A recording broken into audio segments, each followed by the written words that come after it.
ஆண்டவராகிய இயேசு கிறிஸ்துவின் நாமத்தில் காலை வாழ்த்துக்கள். இன்றைய நாளிலும் இந்த 30 நாட்களும் கர்த்தர் நம் கூட இருந்து இந்த மாதம் முழுவதும் களிப்புண்டாயிருக்கும், களிப்பு ஏற்படும் என்று சொல்லி 30 நாட்களுக்கும் இந்த தலைப்பிலே நாம் தியானிக்க ஆண்டவர் கிருபை செய்தார். இந்த நாளிலும் கூட ஒரு இரட்சிப்பின் களிப்பு உண்டாகும்படியாக நாம் தியானிக்கலாம். மாதம் முழுவதும் நடைபோட்டு வந்த தேவன் புதிய மாதத்திலும் நாம் காலடி எடுத்து வைக்க கிருபை செய்வாராக. ஆமேன். கர்த்தருக்குள் பூரிப்பாய் மகிழ்கிறேன், என் தேவனுக்குள் என் ஆத்துமா களி கூர்ந்திருக்கிறது. ஏசாயா 61 வசனம் 10 முன்பகுதி.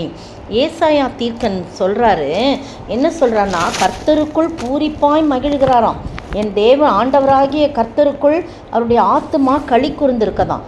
ஏன் அப்படின்னு சொல்லும்போது பின்பகுதி பாருங்கள், அவர் ரட்சிப்பின் வஸ்திரங்களை எனக்கு, கடைசி பகுதி, அவர் ரட்சிப்பின் வஸ்திரங்களை எனக்கு உடுத்தி நீதியின் சால்வை எனக்கு தந்தார். எத்தனை அருமையான வசனம் பாருங்கள். அந்த ரட்சிப்பின் வஸ்திரத்தினால என்னை உடுத்தினார், எனக்கு அப்படியே அணிவித்தார். என்னை ரட்சிப்பின் வஸ்திரத்தினால நீதியின் சால்வை எனக்கு தந்தார். அதனால்தான் நான் கர்த்தருக்குள் பூரிப்பாய் மகிழ்கிறேன், என் தேவனுக்குள் என் ஆத்துமா களி கூர்ந்திருக்கிறது. இந்த ரட்சிப்பு எப்படிப்பட்ட ரட்சிப்பு அப்படின்னு சொல்லும்போது நடுப்பகுதி சொல்லுது, மணவாளன் ஆபரணங்களினால் தன்னை அலங்கரித்து கொள்ளுகிறதற்கும் மணவாட்டி நகைகளினால் தன்னை சிங்காரித்து கொள்ளுகிறதற்கும் ஒப்பான ரட்சிப்பு அப்படின்னு போட்டிருக்கு.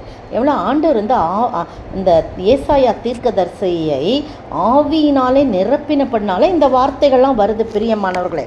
அப்போது ஒருத்தருடைய ஆத்துமா களி கூற வேண்டும் என்று சொன்னால், நாம் கர்த்தருக்குள் மகிழ வேண்டும் என்று சொன்னால், அதில் அந்த மகிழ்ச்சி எதில் இருக்குன்னா, நாம் பெற்ற ரட்சிப்பிலே இருக்கிறது. அந்த ரட்சிப்பின் பாத்திரத்தை நம்ம கையிலேந்தி அனுதினமும் அவருக்கு பின் செல்ல வேண்டும். ரட்சிப்பு என்றால் என்பது விடுதலைன்னு சொல்லப்பட்டிருக்கு.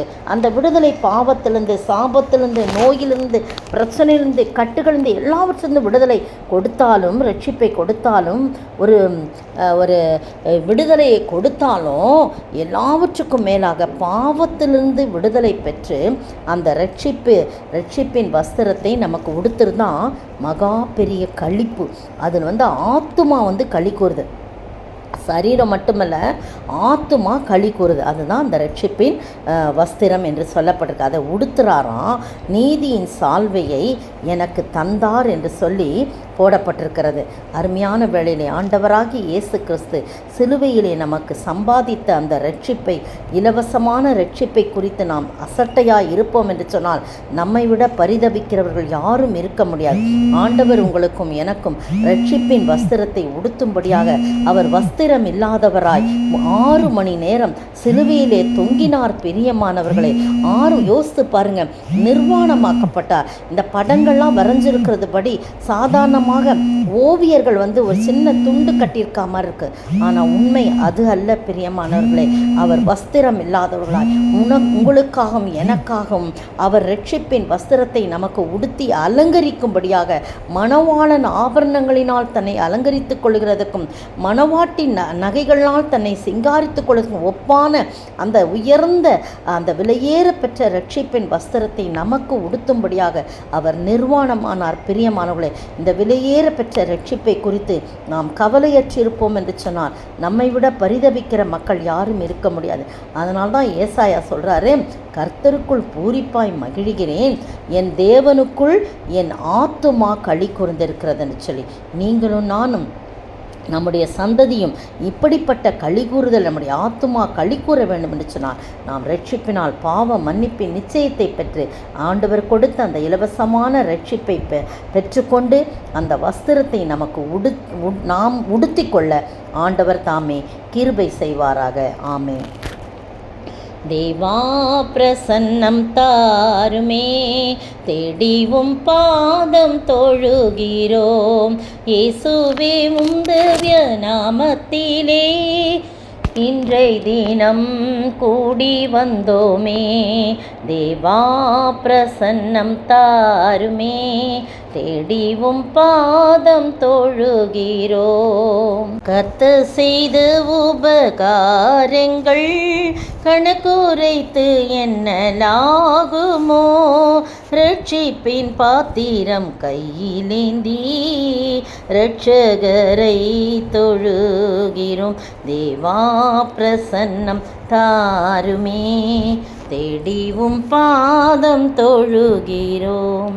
சோத்திரிக்கிற ஆண்டவரே, துதிக்கிற ராஜா, இப்படி ரட்சிப்பின் விலையேற பெற்ற ரட்சிப்பின் சந்தோஷத்தை எனக்கு தந்து அந்த ரட்சிப்பின் வஸ்திரத்தினால் என்னை உடுத்தி நீதியின் சால்வை எனக்கு கொடுத்தீங்களே, இதன் மூலமாக ஏசாயா சொல்கிறார், என் ஆத்துமா களி கூறுகிற சொல்லி நாங்கள் ஒவ்வொருவரும் ஆண்டவரே என்னுடைய ஆத்துமா களி கூறும்படியாக இந்த ரட்சிப்பை நீர் இலவசமாக சம்பாதித்து வைத்திருக்கிற ரட்சிப்பை நாங்கள் சொந்தமாக்கி கொண்டு வாழ நீர் உதவி செய்ய வேண்டும் என்று கர்த்தரும் மீட்பெரும் ராஜாவுமாகிய இயேசு கிறிஸ்துவின் விலையேற பெற்ற நாமத்தில் ஜெபிக்கிறேன் பிதாவே, ஆமென்.